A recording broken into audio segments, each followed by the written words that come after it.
অমলকান্তি আমার বন্ধু। স্কুলে আমরা একসাথে পড়তাম। রোজ দেরি করে ক্লাসে আসতো, পড়া পারতো না। শব্দরূপ জিজ্ঞেস করলে এমন অবাক হয়ে জানলার দিকে তাকিয়ে থাকতো যে দেখে ভারী কষ্ট হতো আমাদের। আমরা কেউ মাস্টার হতে চেয়েছিলাম, কেউ ডাক্তার, কেউ উকিল। অমলকান্তি সেসব কিছুই হতে চায়নি। সে রোদ্দুর হতে চেয়েছিল।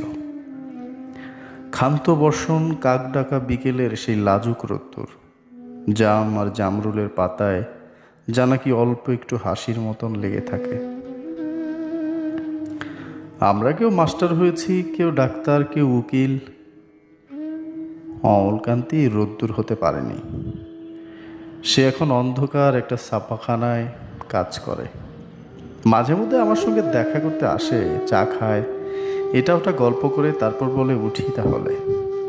আমি ওকে দরজা পর্যন্ত এগিয়ে দিয়ে আসি। আমাদের মধ্যে যে এখন মাস্টারি করে, অনায়াসে সে ডাক্তার হতে পারত। যে ডাক্তার হতে চেয়েছিল, উকিল হলে তার এমন কিছুই ক্ষতি হতো না। অথচ সকলেরই ইচ্ছে পূরণ হলো, এক অমলকান্তি ছাড়া। অমলকান্তি রোদ্দুর হতে পারেনি। সেই অমলকান্তি রোদ্দুরের কথা ভাবতে ভাবতে ভাবতে ভাবতে যে একদিন রোদ্দুর হতে চেয়েছিল।